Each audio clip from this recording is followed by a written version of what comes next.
ExpaTalk is a podcast run by Natasha Tynes and Zyad Rasheed, two journalists of Arab origin based in North America. The podcast focuses on issues related to Arab affairs and of interest to Arabs across the globe.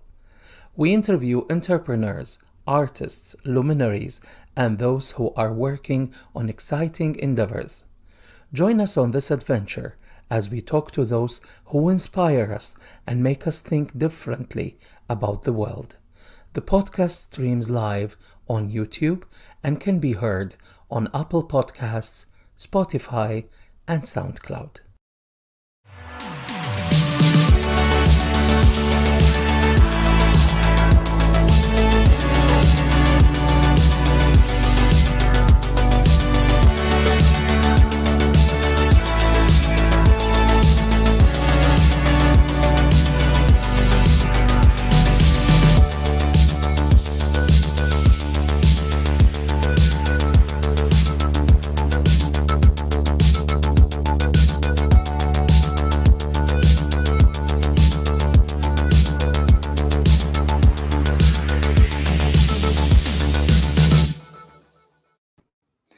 Hello everyone, this is Zyad Rasheed speaking to you live from Ottawa. Today I will be interviewing a very renowned Jordanian-American young director. He started in an early age and now he's walking steadily in firm steps toward fame and reputation. Our guest today's name is Amin Matalqa. Amin Matalqa makes films that bridge the cultural gap between East and West. His first feature film, Captain Abu Ra'id, won the Sundance Film Festival Award and also was Jordan's entry to the Oscars. The award for Sundance was in 2008. Then he produced The United. He directed and wrote The United, with which was his third entry, third feature film, and then Strangely in Love, and after that he made The Rendezvous, and also he was part of the direction team that participated in Netflix show Jinn, and now he's working on Hump. This is what's coming up next. He is directing his first animated film, and it is called Hump. It's about a sweet camel who crosses the Arabian desert searching for his girl. Also in development are Fuji Hassel, a Midwest set ping-pong hustle film with a Syrian refugee in the lead, and a new TV show. Amin lives in Los Angeles with his fiancée Meg and their baby Zoe and husky beast Migo. Between films, he teaches directing at the American Film Institute, from which he also has MFA in directing. Joining me in presenting this show today is Natasha Tynes. She's coming, as you know, from Maryland, the United States of America. She will be joining me now to talk about Amin Matalqa. Natasha, good afternoon. Good afternoon, Zyad. How are you doing? I'm very well. How's everything today? Very good. I'm really excited about our guest. So, Amin, Natasha, can you tell us what do you know about Amin? Sure. So I started following Amin's journey in early 2000s. I don't know how I found out about him. I think I was looking online and I found out about this young Jordanian who was making short movies, and I started watching the movies and they were really nice. And back then I had, somehow a popular blog, and I blogged about Amin, and I was like, hey, everyone, I found this Jordanian guy, and I started linking to his short movies. And I was pleasantly surprised that his short movies or my blog post resonated with my audience, and they all wanted to know more. They started getting in touch with him. And then I knew that he had a bright future back then. So I kept in touch with him, and I followed his journey, and I was really honored by the fact that he shared the first manuscript of his script for his first movie, Captain Abu Ra'id. Mm-hmm. And I was really humbled and honored. So I read the first manuscript and I gave him my feedback. And then I watched as the, So Captain Abu Ra'id is his first feature film, correct, yeah. and it won the Sundance Film Festival World Cinema Audience Award in 2008. Maybe I missed saying that. And also, the movie was Jordan's first entry to the Oscars in that year, right? Yeah, and also I really watched him as he grew, and then when the movie got made, he came to DC and he had a private screening in DC for organized by the Jordanian embassy, and that was when I actually got to meet him Yes, for the first time, yes. and I found out that we're actually second cousins. As you know, all Jordanians are second cousins, and it was amazing. And then we stayed in touch, and now we're always like we share our work. You know, I share some of my writings, he shares some of his writing, he gives me feedback, advice, and vice versa. So we kept in touch, all during these years. That's wonderful. You know, Amin is joining us now, and he's online with us. Amin is joining us from Los Angeles, California. So, without any further ado, ladies and gentlemen, please welcome our guest for today, Mr. Amin Matalqa. Hi. Hello, Amin. Hello, Hi, guys. Nice to Amin. see you. Hi, Hi, nice to Amin. see How are you. you How today? are you? Very good to see you, Amin. I'm very honored to meet you. This is our first meeting online. We had some offline meetings, but this is our first actual meeting online. I'm very pleased. I have watched two of your movies, Captain Abu Ra'id and The Rendezvous, and I really enjoyed them, especially Abu Thank you. Ra'id. You made me cry at the end. Oh, Why did good. you do that? Sorry. Why did you do that? Well, I think we all go to the movies to feel something, so Exactly. that's the goal. But hopefully also make you laugh as well. So It was a very good thank you. show. Very wise decision to make it Jordan's first entry to the Oscars. And congratulations for the Sundance Award. Thank you. You're very Finally, welcome. 13 years later, we're still talking about Abu but yes. Thank you. Well, Thanks you for you watching. have an award, so we have to say Thanks for thank having you. me. Yeah. You're welcome, Amin. Amin, I want to ask you about Abu Ra'ad. Let's start from this movie because it's still fresh in my mind, and I have so many questions regarding this movie. I love the analogy. This is what I understood from the movie. The analogy between dreaming and flying.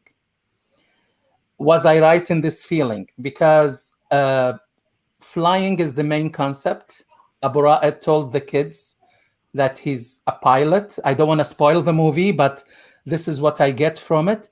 So, what was the main intention, or what was the main idea in your mind behind writing the script and the story for Captain Abu Ra'ad? Well, I mean, my father was a pilot, and my brother is a pilot, and I grew up next to the airport in Ohio. So inevitably, you write what you live with in a way. So aviation kind of found itself into the theme, and I've always been interested in not so much in flying, but in dreaming. And but more significantly, that was kind of the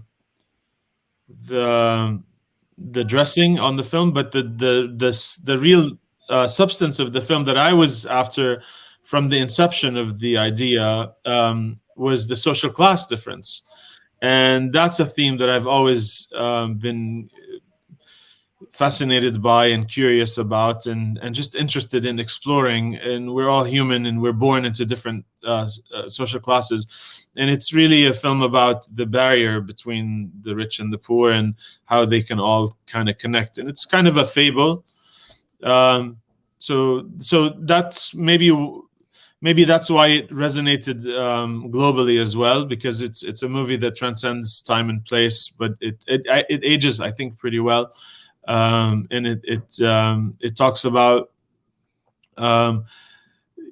finding hope in dreams, and how an unlikely person can make a difference in someone else's life when they don't even expect it.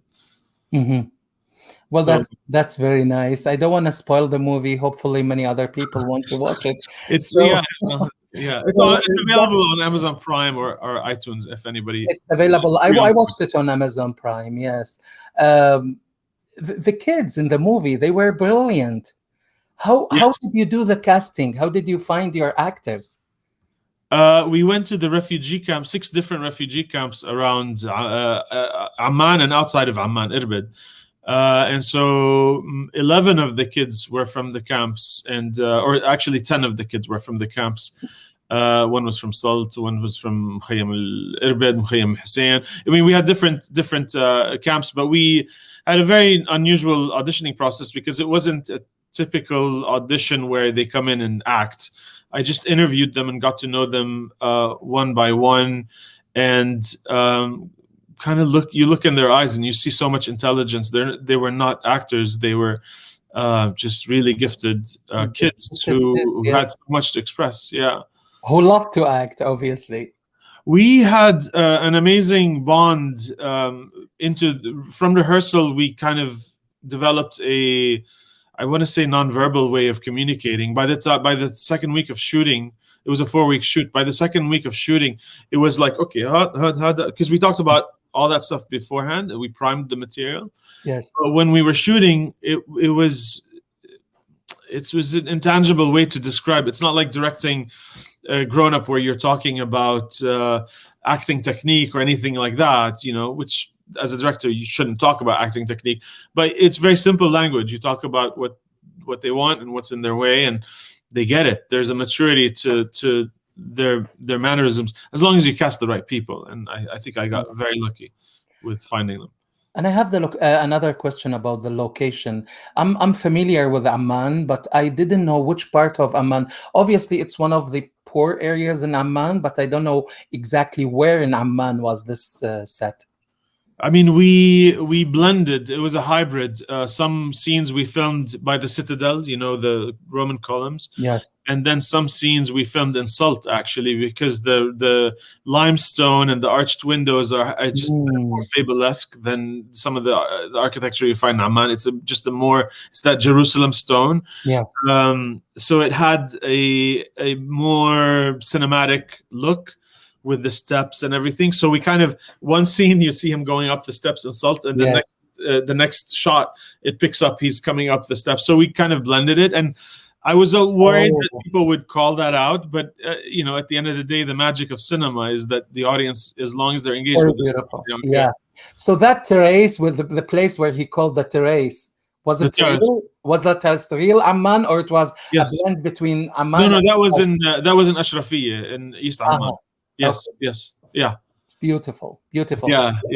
Let me call Natasha. Maybe she has another question about the movie. Go ahead, Natasha, please. Sure. So, I mean, I'm really interested in the kids in the movie, and I want to know how their life, if actually it changed after this movie. So, what happened to them after the movie? How becoming stars changed their life? Did it change it to the best or to the worst? I mean, how are they doing now? Well, my 2 primary kids, I'm still very much in touch with. Not just in touch with. We're pretty regular. But Hussein, who played Murad, I mean, the thing is, we had to kind of temper expectations after the film and just make sure that they understand that this is just an isolated, weird experience they're going to go on, and then it's strange to go back to life as normal. But my biggest piece of advice to Hussein and Uday really took to this advice was like to learn English. It was a strange thing, but I felt like this is the one piece of advice I can give you, and exploit the film as much as you can to any ambitions you have. And certainly Uday has really done that. He's very fluent in English. I think he speaks also Turkish now. He went into hip hop after the film and did a theater group, and he traveled around Europe and went on to live in Turkey, and is now he's in college in Lebanon doing studying cinema, directing, filmmaking. So I think it made a small impact on his life, but that's the magic of connecting in a way. we don't talk about it very much, but here we are, 13 years after Abu Raed, 14 years after filming. Almost, yeah. Yeah, and we actually 14 years after filming this week. We started filming in May 2007. And the film is done. It's become its own thing, but life continues, and we're still very much connected. And maybe I can say it here on the podcast, a little bit of exclusive news for those who know Captain Abu Raed. Yay! Well, we have it too. I am actually working on the continuation of Tariq's story, Uday, who plays the boy who sells the biscuits in the film. I'm writing the continuation of his story, and here we find him, 15 years later. By the time we make this movie, and it has elements of real life, but also it's its own movie at the same time, and it stands on its own. It's not connected to Abu Raed you don't have to know Abu Raed. You can just watch this film. But definitely, it is also connected to Abu Raed. Hopefully, after you see this film, you'll want to see the original film. There's a meta kind of quality. It's about the same themes: the social divide, the social class divide, the dreaming and wanting to break out of the social class that you're stuck in a way. Lovely. Oh wow! So the movie you're gonna write it and you're gonna direct it. Is gonna be an independent movie, or are you gonna be working with a big production company, or what's your plans for distributing it? So I'm in the middle of writing it now. Okay. As it is with all things that are cinema, unless it's financed by a studio, Yeah. you are in the world of independent until somebody buys it. Yeah. So right now, Maybe after this podcast, yeah, if you have money, send it my way. I'm happy to take it. If a Netflix or whoever takes interest in financing it, that would make life a lot easier. As we know, for every movie you make, you spend your time working on 6, 7, 8, 10 movies to greenlight them. But this one for me is a special one. I think the story just hit me very quickly. I actually tried to write a version of this story 7 years ago. I tried to continue his story, but it wasn't the right time and it wasn't the right story. And it just kind of stayed in my mind, it's something I want to do eventually. And the reason is because I leave his story open-ended in the film, and every Q&A I did after the film, the first question I would hear was what happens to Tariq?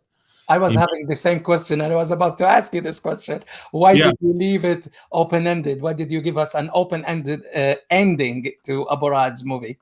Oh, to Abu Raed? Well, I mean, Abu Raed's not an open ending so much as a Hada, but Tariq is an open ending, right? It's you don't know what happens to him. Abu Raed, fate has it where he makes the ultimate sacrifice to kind of set Murad free. But spoiler alert, sorry. Yeah. I was about to 15 years later, we can give it away. But Tariq's story, I left open ended because not every problem gets solved in life, and it felt right. It didn't feel like every kid should have a solution to their life, And there's a nice handoff in the film. The movie started. It started out following Tariq's story, but it does a switch right in the midpoint of the film, and suddenly you realize, oh wait, this is not just a happy-go-lucky movie. It's actually a lot darker and deeper, and hopefully more meaningful than just everybody is happy telling stories. That's awesome. So we have the scoop now. Can I take you back to Abu Raed? Because I have so many questions, but I want to try to make them as concise as possible. Okay. The relationship between Abu Raed, the kids, Noura the pilot, and the rest of the characters are all connected through flying. This idea kept lingering throughout the movie until the very end. Yes. Even the salvation, which came at the end, which I'm not going to say to who, came through flying as well. Yes. And the two characters fled an abusive relationship in order to start a new life. How did you start this? How could you manage to start this connection between the characters. Like Abu Ra'ed is a janitor. He's no one to that pilot, Noura. But then you established a friendship between Noura and Abu Ra'ed, which eventually led to the ultimate event. So Yes. how could you put that together? I mean, many rewrites. when you were writing? Many. I wrote this movie. I wrote about 30 drafts of this movie, and Natasha can tell you, I think she read one of the early drafts where there was no conflict in the movie, Yeah. and everybody was like just like a portrait of Amman, but without us. It was a constant search of Yes. what's the story? How do I dramatize it? How do I not verbalize it through dialogue, but tell it through interaction and not show? I was learning how to make the movie while making it, and I was learning how to write the movie while writing it, and I think that's kind of the thing with filmmaking is maybe it's the thing with all things in real life. If you're comfortable doing the thing that you're doing, then you're missing out on an opportunity to grow and learn. And so I just kept following the characters in a way where they start telling you what the film is about. I wasn't trying to imitate anything. I was just really exploring. And it's interesting. One of the people who ended up investing in the film, he read the third draft of the script, which I was very proud of at the time. And he said, "I'm going to be in LA. He was Jordanian. He said, "I'm going to be in LA. Let's meet." And he said, you have some interesting things in here, but if I were you, I put that away and I would start writing the movie from scratch, like a whole new page. And I thought, like, what does he know? Like, I went home like really angry. Like, does he know how hard 3 months I spent working on this thing? Thank you for the comments, by the way. I'm showing the comments on the screen. So if you like to write anything to Amin, please go ahead. And if you have questions too. Yes. But anyways, I went home. I was really upset that he did not understand how hard I worked on this film. And then a couple of days later, I was like, maybe he's right. And I just started writing it from a brand new white page. And it's the thing, you have to, if something is worthwhile, you have to keep working really, really hard to try to find the jewel you're just sculpting. It's like finding, you have a stone and then you have to keep sculpting it, shaping it. And then, it's never done until you it's never done until you're in the music is done and the edit is done and the color correction is done. Filmmaking is a constant process.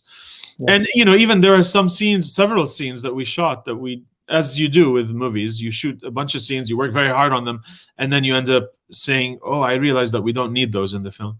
Mm-hmm. And so I have like a really cheesy scene towards the end of the film that could have ruined the whole film. A really cheesy moment that just did not need to be in the story. So you leave room for the audience to participate in the storytelling, and I think that's where, you can engage the audience. Anyways. Yeah, that's the magic of the movies. That's how it starts, right?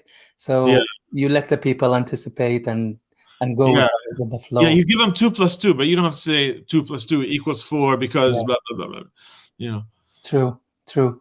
So I mean, I know you came to the United States at a young age. I learned this fact from you when we were talking in our previous conversations. And you consider yourself an American, but you have also inside you the Jordanian heritage and your Arabian roots. Of course, you can take the Jordan out of the Jordanian out of Jordan, but you can't take the Jordan out of the Jordanian. No. So how much has this influenced you and influenced your work in the United States? And also, I need to know, how does that help you in bridging the gap between East and West? Because you have mentioned that, and you made it as it's a statement, even in your biography on your website. You said, my endeavor is to bridge the gap between East and West. So what are the actual steps that you've taken in your career in order to overcome this gap and get rid of it? Well, there will always be a gap between East and West, but definitely. when I decided to make movies, as Natasha will tell you, I was making these short films. I left my life in Ohio with a business degree and a business career to come make movies out here in California. And I didn't really know how, but I was just like on a quest to pursue a very naive dream. But I think you need to be naive to dream, and not be intimidated by the uncertainties. I had a relative who told me when I first moved out here. She said, it's very hard. I said, yeah, well, yeah, yeah. So, you can't let that be the obstacle. But anyways, I didn't think I would be making films in Jordan because there was no industry in Jordan at the time. But I had a camera. I started making short films, meeting people in coffee shops and saying, "Hey, you want to collaborate? I can write a film for you." And I just started. I bought a camera and a kit and light kit and some sound equipment, and just started shooting short films on my own. And then growing my team and learning from the people that I was collaborating with. And we made one short film a month. And I joined a group where we could critique each other's films and do all that stuff. And I thought I'd be making films here. But then I went to Jordan for a couple of weeks in the summer of 2003 or 2004. And I made a short about a guy who locks himself up in the bathroom. And it was just for fun, like with my friends in Amman. And I just posted it on my website for fun, and people started sharing it. This is before YouTube, even 2003, 2004. And then there was like interest. And then I made another one about a girl trying to park her car, and all these guys from the street getting, in the way and like trying to tell her how to park. And, it was for fun. I was making shorts for the fun of making movies because I was excited about ideas. If I have an idea, I don't just talk about it. I want to make it into a movie. And so we did that, and then that got like 200,000 hits on YouTube in 2005. I was like, whoa, this is serious. Yeah. So then that kind of became like an interesting thing, and then I got accepted at the American Film Institute at the time. So I started studying cinema. And my friend Laith Majali introduced me to David Pritchard, the producer who worked on The Simpsons and Family Guy, and he had been developing some animated thing in Jordan with some people there. And he said, instead of making an American film, you had to make a Jordanian feature. And that night, I started sketching out ideas for Captain Abu Raad. That was the same year that my grandfather had passed away. And so there's an essence of his kind of humble man on the street. You don't know how much he's seen and how wise he is if you just see him walking. But he was actually a doctor and a pilot and a violin player and a poet. And he spoke all these languages. And I'm like, wow, there's something there. And so I started so I was like, oh, what do I make of him? I'll make him the janitor. Anyways, I'm on a tangent. The idea became like, once Captain Abu Raad became, once it went to Sundance and all this stuff, then the Disney movie came to me. I didn't write it. It was written by Nizar Watad, but it was in development at Disney, and they wanted to make a movie in the Middle East. So initially it was going to be in Egypt, but we moved it to Jordan with a multi-Arab national cast. And so I found myself. You're talking here about the United. Yes, sorry. Mm-hmm. Yes, United, which is a soccer movie. It's not an animated film. Yes. And I found myself in this position where I'm like, okay, I'm the guy who's making movies to bridge the gap. I wanted to make Hollywood movies, but this is my calling. But then I was like, okay, well, I want to make an American movie. So I made Strangely in Love after that. And yes. Had nothing to do with the Middle East. No. And then another film came to me, The Rendezvous, which is an American film in the Middle East. And now I'm working on and then, Netflix show in the Middle East, they called me up to do. So it's you try to find, it's very hard to survive in this world of filmmaking. And so you go where the opportunities arise. But I realized that I can't pretend that I'm not, a Jordanian-American with a unique position to be able to use the opportunity to tell stories in Amman or in the Middle East, where I can make movies and hopefully illuminate, humanize the Arab world in a non-political way. I've very little interest in politics. I think it just sends people in circles and loops. So my agenda has always been just humanize. We're all humans trying to survive and trying to have dreams, and the world keeps tugging at us to get upset about things that are way beyond our control. And so if I can make Arabs into humans through universal stories, that's maybe my position. You, I Power of mean, music. Sorry, yeah. about a topic. So as a creative myself, and I can be in the public sphere as well, we get criticized a lot. We get positive and negative feedback, and my question is twofold. The one is, how do you deal with the negative criticism? How does it affect your psyche, if actually it does?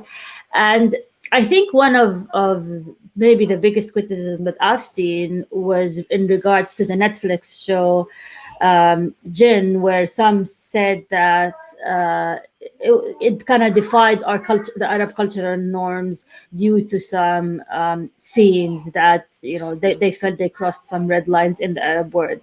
So how do you respond to that, and how do you deal with negative criticism in general? Well, it's very funny because my first experience with that was with Abu Raed. After all the praise, all the blah blah, all the awards, all the audience awards, all this stuff, and then one guy says, "This movie is like, whatever, like something negative, or some poorly made, badly edited, blah blah blah blah blah," and then the I couldn't stop thinking about, like, but why could this not person love what I've just poured my heart into, so you can't, maybe it's human nature. You can't ignore the naysayers, because it's we want to be appreciated or loved or whatever, especially if you feel like something you've done is worthwhile. Which in the case of over multiple films, you learn to just develop thicker skin and say, well, I've made it, now it's not in my control anymore. If you like it, great. If you don't like it, you don't have to watch it. In the case of Jinn, I think what happened was, first of all, Jinn wasn't my show. I was hired to direct on it. It was someone else's show. It was a job for hire, so I can't claim the responsibility for the choice to make the kind of things a little edgy. But having said that, there was a little bit of edge in my episodes, but I think it was a little romantic, but nothing crossing the line. But I think what happened with the case of Jinn is someone took 30 seconds of bits of all the cursing on the show, and one scene of two kids making out, which in any American show is nothing. It's in the dark. You don't see anything. And they unleashed the imagination of a nation, saying this is pornography, this is blah, blah, blah. This is before anyone saw the show, people were venting their anger at this madness. But if you see the show, it's very tame. It's nothing.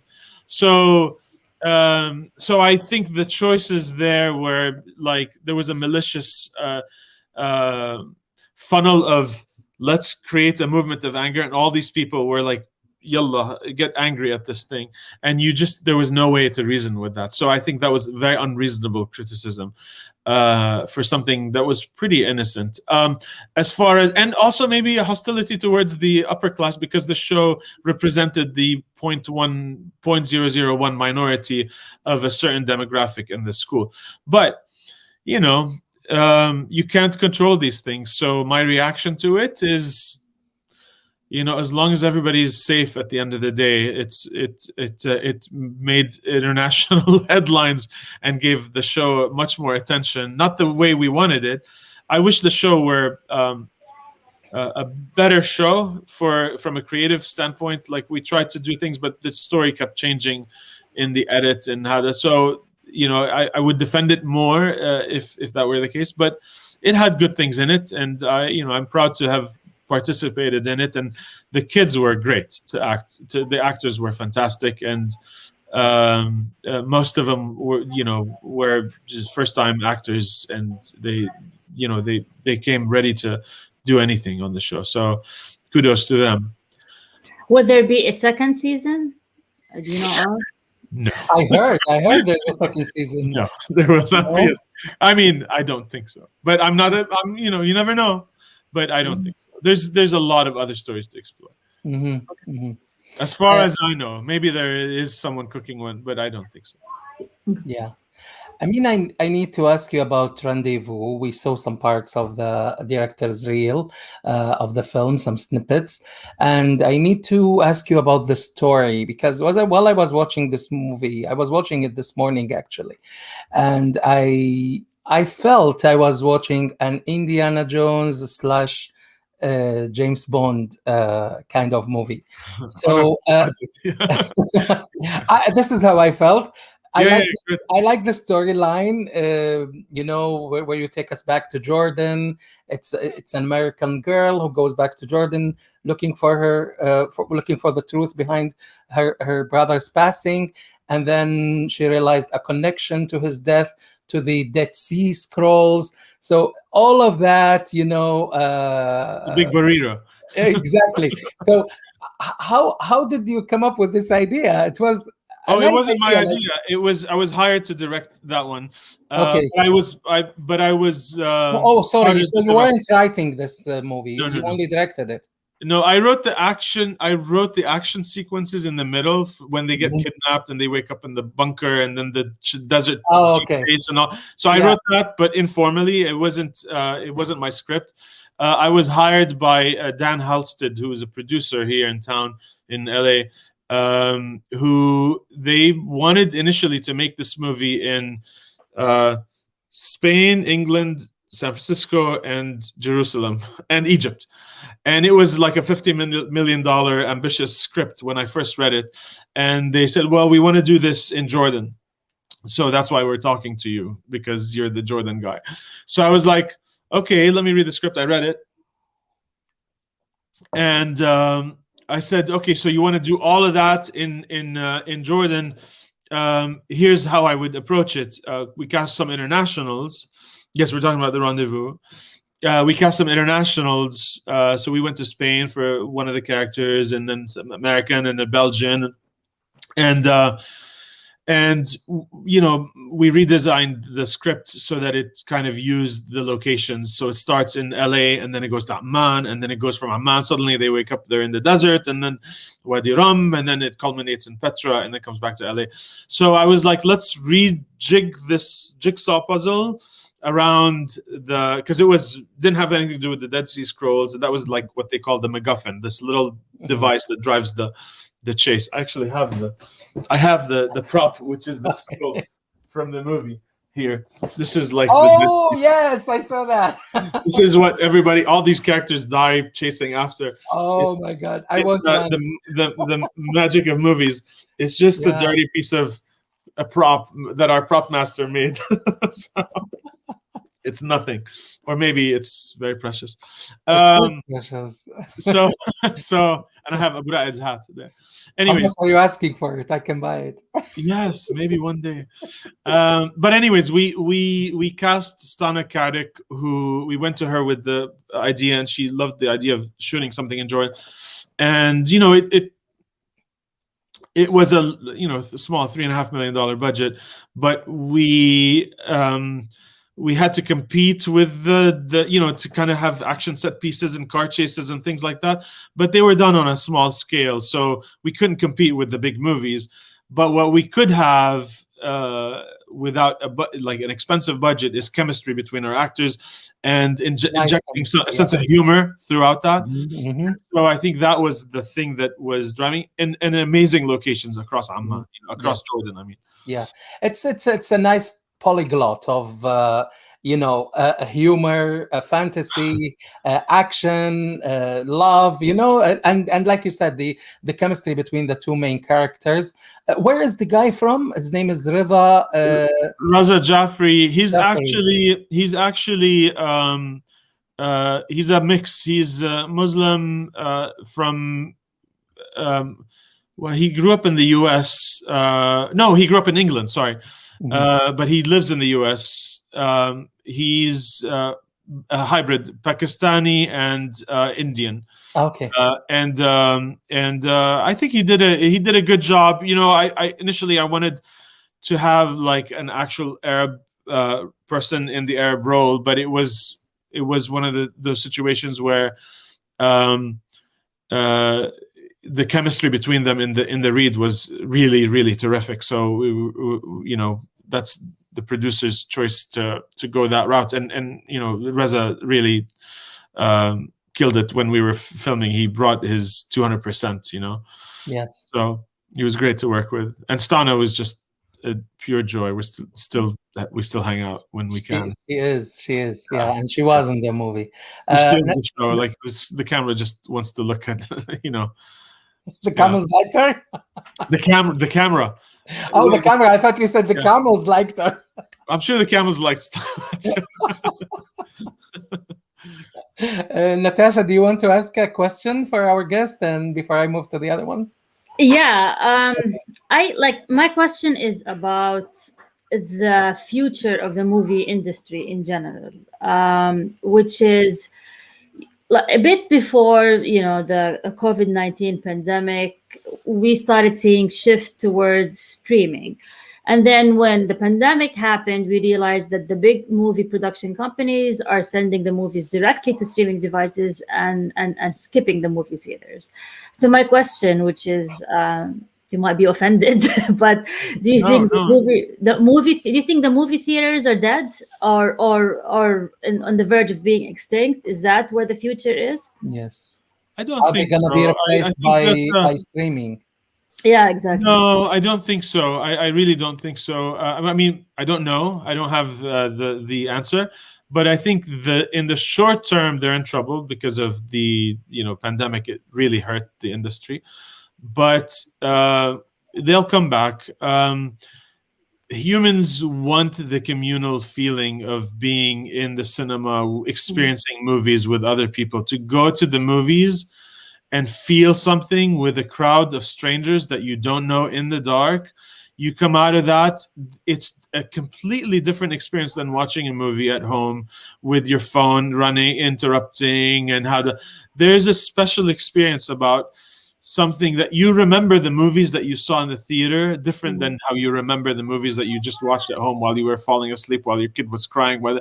So I don't think the movies are dead. They're in a hard place. It's a tough time right now, and the model definitely has to evolve. But they are going to streaming now. But no, I think we will still want. In a year we'll be like, oh, wow, remember when we thought the movies are dead? I don't think they will. I went to the movies for the first time in a year and a half. I saw Nobody, the Bob Odenkirk action movie, and I felt like a kid discovering the movies all over again. I couldn't wait to go to the movies again. Now, okay, I'm a different, but I'm not even the average moviegoer. I think moviegoers, teenagers in particular, want to go and hang out together and go to the movies, and families want to take their kids on an outing and go see a movie. Movies are not going away. Movie theaters are not going away. We need entertainment we need storytelling to survive, and there's room for that. It's just a question of how are the movie theaters going to navigate this part where people are kind of, let's see how much comfort there is in going back to the movies and and being in a crowded room, with all the year of wearing masks and being isolated inside indoors. It's going to take a little bit of time for people to come back to normal, but I don't think theaters are going away. Lovely. So, I mean, we all love the movies, and every person, every human beings love movies to a certain extent. And we all find ourselves sometimes go to the movies or watch movies in order to leave a certain impact in us or learn something from those movies.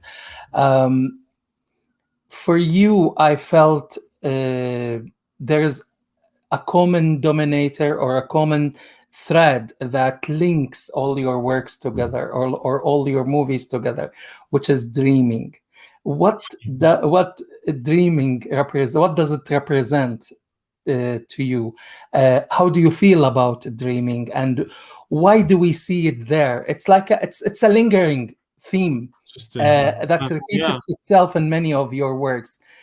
So, Amin and dreams, how do they link? Um, because what's life without it? I mean, escapism, we all in our own private ways have longing for some magic in life, right? I mean, I think if life is just about going to work and coming home and going to work and coming to, we need magic. We need magic.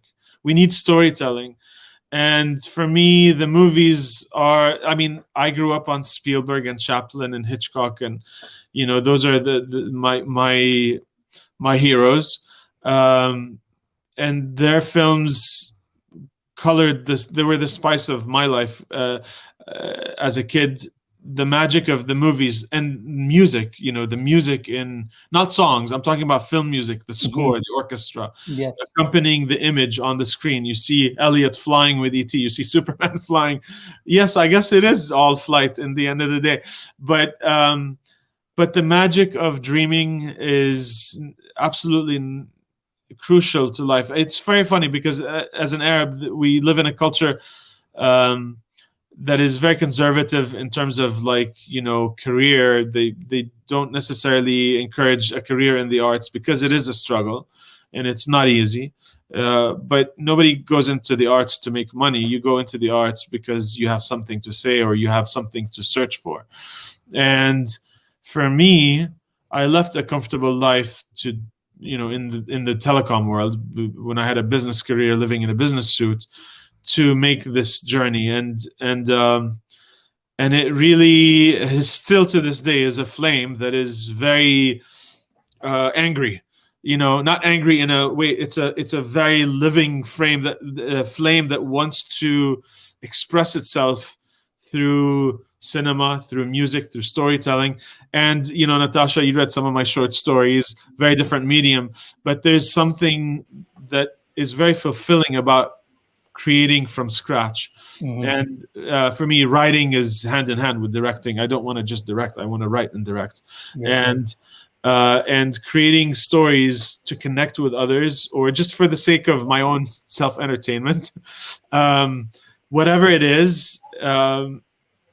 At the end of it used to be when I moved here to make movies, it used to be about, like, I want to leave something behind that's like my legacy, or I don't want to vanish from existence without having left an artistic mark in the world. I don't necessarily think that was a little naive, I think, because everything is temporary anyways. Everything will vanish. Yes. Maybe Beethoven's Ninth will continue to linger across time, but, like, we'll all vanish at the end of the day. But Yeah, that's live a right. life of fulfillment creatively is the ultimate. If you can find a way to do that and survive financially, Mhm. is the ultimate goal. That's for me. It's a good way to live, and hopefully have my daughter be participant in experiencing what I created. As she grows up, she discovers the things that I created, and that'll be nice too. You know. Beautiful, beautiful. Mm. I have a question from of our audience, Yeah. Duarte Augusto. He's asking, how about dreaming up a magical movie of how humanity gets out of this crazy pandemic? Is that possible? Good vibes. I'm sure many people have started writing movies about the pandemic, but I think any movie not about the pandemic is the answer to that question. Because I went to see Nobody. I don't know. I'm like advertising this movie now, but it's so entertaining and so violent, but funny. And you go to the movies to escape and to kind of get away. And I had such a great time at the movie theater. It's fantastic. So this year has been a rough year on all of us, but we've lost a lot of people, and right now the world is, the Arab world is watching some awful cruelties. So how can we talk about like entertainment when this is going on? True. But we need stories, we need movies, we need things to kind of give us a sense of escapism, I think. So I'm trying to read the comments while answering. Yes. From Samah al-Dhahabi, she's saying, thanks, Natasha, Zyad, Amin. I like those episodes about movies, movie series, and artistic criticism. Reminding me of university days when we analyzed drama and fiction. Very entertaining. Thank you. Yeah.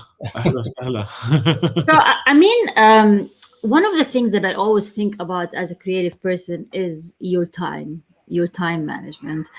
And how do you, like, what's the structure of your day? And the reason I ask this is maybe to help other creators, since you've been doing this for a while. Do you wait for inspiration? Do you follow a rigid routine? How do you manage it all, and how do you manage to stay focused especially because you work for yourself, you're an independent? Yeah, it's hard, especially when you have a baby. Especially when you have a baby in the pandemic. But I used to, like, my routine used to be, I would wake up, go hiking with my dogs, and then shower, and then write from like 8 or 8:30 till 2 in the afternoon, just like and not necessarily constantly sitting writing, but actually dream. You have to give yourself the space to dream. And then in the afternoon, I do all the business calls and the emails and all that stuff. That was my structure 7 days a week. I always had that. And then in the evening, I could just have time for my own personal life. Now it's wake up with Zoe, baby, play with her, walk with the dog, Migo, my beast, and then come back home. Meg takes Zoe, and then I try to carve 3 hours, maybe, if I'm lucky. If I'm not on a teaching day, because I teach over Zoom now with AFI, but if I have time, like, that's my business time, because I'm also doing a gig in Saudi Arabia. That's but if I have writing time, I squeeze as much as I can urgently in those 2, if I'm lucky, 3 hours. And then the rest of the day, I'm like just juggling all this other stuff. And then at night, when everybody goes to sleep, I try to stay till like midnight, squeeze in an hour of just clear, not nodding off time of writing. As you know, I'm sure you have the similar thing where you try to wake up a little extra early. But I wake up at 5 and I go to sleep at midnight almost every night. And so I get 5 hours of sleep, and my lull is in the afternoon. I'm like a zombie in the afternoon. But that's what I've been at, and I'm juggling a lot of things. I'm working on a TV show of my own. I'm working on another movie. I'm going to shoot a movie over the summer, and I have my animated movie, and there's a lot of things going on. So when I'm shooting, it'll be different. But yes. I have a question from another question. Of course, all questions are welcomed. Maybe it's time now to receive questions from our audience. This question comes from Darren Andrew. When writing or creating a story, do you visualize? How would you shoot a scene, or do you think story only? Trying to understand if the story can be influenced by visuals. Hey, Darren. Good to see you from South Africa, from Durban. My buddy Dan, we hung out in Italy, actually. So when writing crazy, I mean, I see some visuals, but I don't necessarily try to think of camera shots or lens choice in writing, because there's just I just try to think of story and character interaction and relationship. But sometimes you get hit with strong visuals, and I think I am a visual person more than anything else. Or, as you know, big film music fan that you are, you'll kind of be inspired by a piece of music, and you will see a very clear and hear a very clear moment, and so you build a whole thing around that moment, around the visual, and those are the things that you hope to always get, but they don't necessarily drive the action. Most of the time, it's character and central relationship between characters. So that's kind of the engine, I think, and story, of course.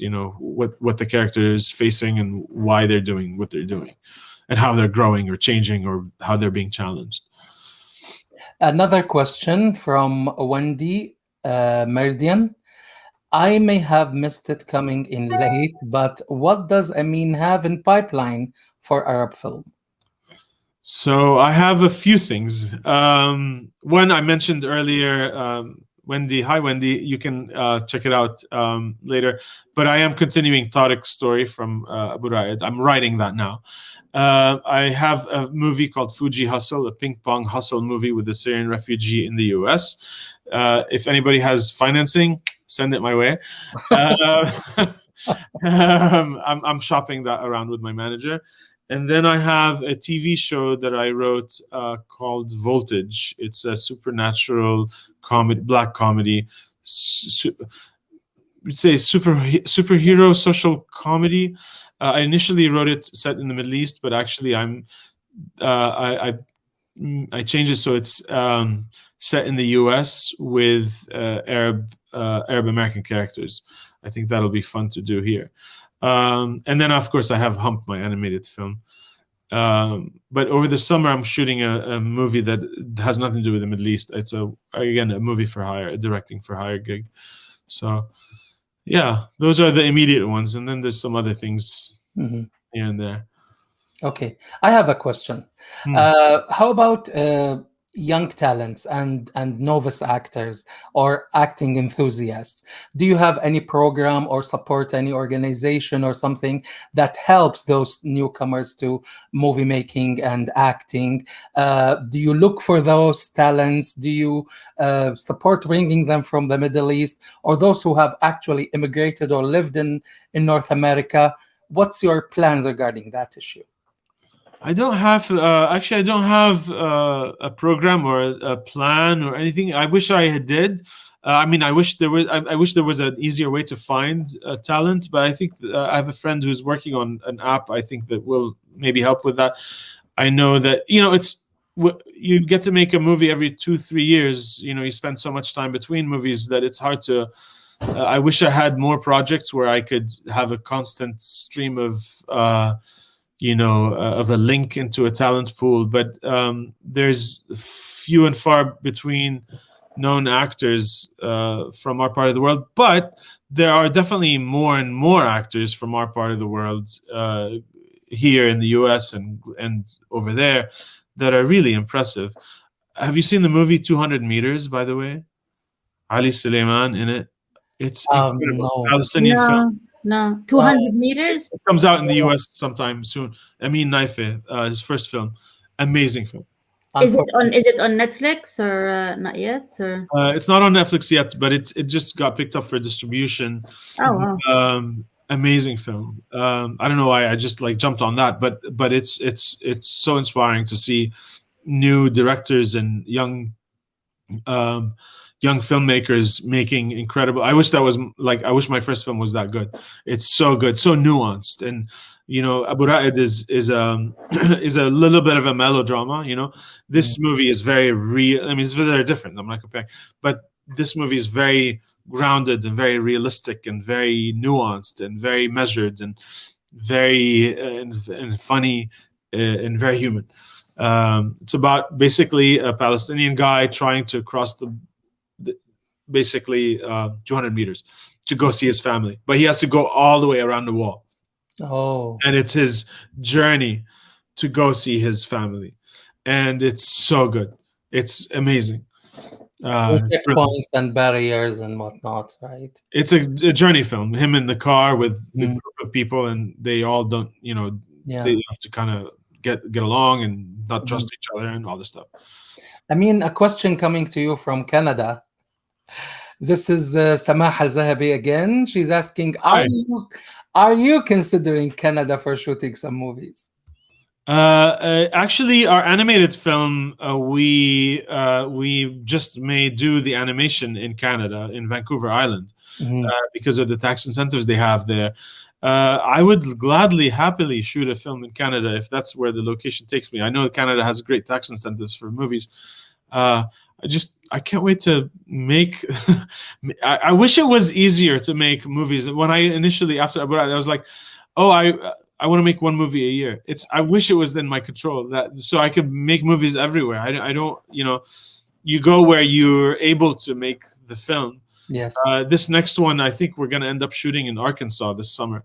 Was not my top choice, but that's where the production finance structure is going to lead us to. So yeah, if I have the chance to work in Canada, I would love to. I have family up there. I have family in Ottawa, actually. There you go. I'm in Ottawa. I'll be happy to meet you there. We'll cast Zyad in the movie. Count me in. Natasha, do you have any other questions for our guest, please? I think my last before we wrap up. Yeah, I mean, as we wrap up, is like quick 5 tips that would you give for aspiring movie makers? 1, 2, 3, 4, 5. Oh, like us. Yeah, aspiring filmmakers. Okay. Aspiring, or creatives in general. Yeah. Okay, creatives or filmmakers. Well, actually, I'll make it broader. Make it for all creatives. So that the first one would be just do it every day for the sake of doing it. Stephen King talks about process. It is about process, not about end result. It's the end result will happen in the process. So just have the discipline to do it every day, even if you don't succeed every day. Chase after it every day. Do the writing every day. If you're writing, write every day. If you're pursuing directing, it's like a constant engine that needs to be moving all the time. You got to be growing and learning and doing and pursuing. And so that the same goes to, by the way, looking for places to get financing. You got to chase after it almost every day to try to find ways to make things happen so that it eventually something will crack. And the same thing is with writing is rewriting. You write and rewrite and rewrite and rewrite. Okay, so that's first. 2, don't try to be perfect. Don't pursue perfection, because that can become very much an obstacle. If you're trying to be perfect, then you're going to become hesitant to search for the thing. Just do it, and then refine later. So that's the second thing, I think, whether it's writing or whatever you're tackling in a creative life. Just do it. Again, it ties to the first one, but don't be afraid of bad writing. Pursue the bad ideas. They might lead you to better ideas. Third, surround yourself with things that inspire you, because that will, you can't be a writer if you don't read. You can't be a good writer if you don't read things that really you got to feed your imagination. You got to feed your understanding of the medium. You got to feed your understanding. You got to watch movies if you want to write movies. You got to watch TV series if you want to write TV, whatever. But you got to consume things and take them in. And of course, live and be alive and take things, whether they're from real life or from ideas will come to you that way. And then the fourth would be, nobody's made anything that's completely original. Sometimes you have to take 2 different ideas, but where you shine as a creative is combining the unique ideas, bringing them together so that they are something new. So as an example, when I made Strangely in Love, which is my romantic comedy, I'm proud of. We made it on a tiny budget, $65,000. But we made it. It was like, okay, I want to take a Dostoevsky Russian short story, but look at it through the prism of a Chaplin-esque movie, and not necessarily a silent film, but like with the whimsy of a Charlie Chaplin film. And it was this combination that, like, as a philosophy, I've clashed them into each other, and something new came out. And I feel like something original came out. It And reminds me of that book. I'm not sure if you read it by Austin Kleon called "Steal Like an Artist." You should. haven't read it. It's a very short book. It's basically the idea that you can take different ideas from different people, and that nothing is original in general. So Yeah, yeah, the title is "Steal Like an Artist." So be I like an artist, but I don't necessarily mean like copy paste, but no, but yeah, let you people be refine it. Yeah, influenced. Yeah, yeah. I'm not a fan of like stealing literally, like obviously, but it's undeniable that the power of like searching for your voice and developing your voice will come from the inevitable consumption of other voices. We are all learning from each other and building on what previous generations have done. So, and then. And then just don't give up on it. Don't do it. Don't let the don't let the fear of failure be in your way. Just do. If you really want it, you have to work for it, and you have to do it constantly and not give up. I mean, that's the biggest one. I think the enthusiasm for something is more important than the talent. Actually, your enthusiasm to make something is more significant than how good you are at it. I'm not the best filmmaker in the world by any means, by any even stretch of the imagination, but I know I want it so bad. So you gotta want it, or find your why, find your reason why you want it, and that will be your driving engine for your whole journey. The whole, why do you want to do this thing? What does it mean to you? And it will inevitably find itself in your material and why you make the material that you make. Awesome. I mean, it was a very fantastic hour. We went over the hour 10 by 10 minutes. I never felt the time.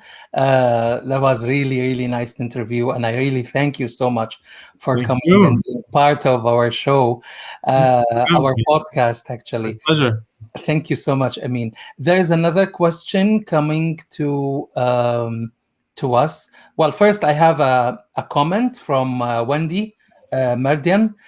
Great points for creatives. She thanks you about that. And Samah is asking, is there a link we can see a list of your work and how to watch or buy the movie online, since we can't go to theaters now? Same for 200 meters. Is there a platform for North America produced movies with Arab actors, writers, and directors? So for my own works, I have links where you can watch. Captain Abu Ra'ed and The Rendezvous are both on Amazon Prime and on iTunes. The United, I have a Vimeo link on my website, and Strangely in Love's on iTunes, and you can rent it on Amazon as well. But I have links to everything where you can watch the things, and Jinn you can see on Netflix. But you can go to aminmatalqa.com, Matalqa with a Q, or I don't know if you guys want to put a link in there, but it's www. Amin matalqa.com, and I have links to all the stuff. I don't have links to the shorts, but I have links to the features and where news updates and whatnot. Yes. So as far as 200 meters, I do know that again, it's not my movie, but I will promote it because it's an excellent movie. It got picked up for U.S. distribution by a distributor. I'm not sure where it will be, but I'm sure you'll see it somewhere. So keep an eye out for it. It's really good. Good. So, Amin, thank you very much for being with us today. Thanks for the time, and thanks for responding to our audience questions. And I'm really looking forward for watching all of your movies and meeting you again to ask you about them. Thank you. Thank you. Natasha's eyes were going like this, like she's like, something's off screen. Well, thank you so much. Good to see you guys.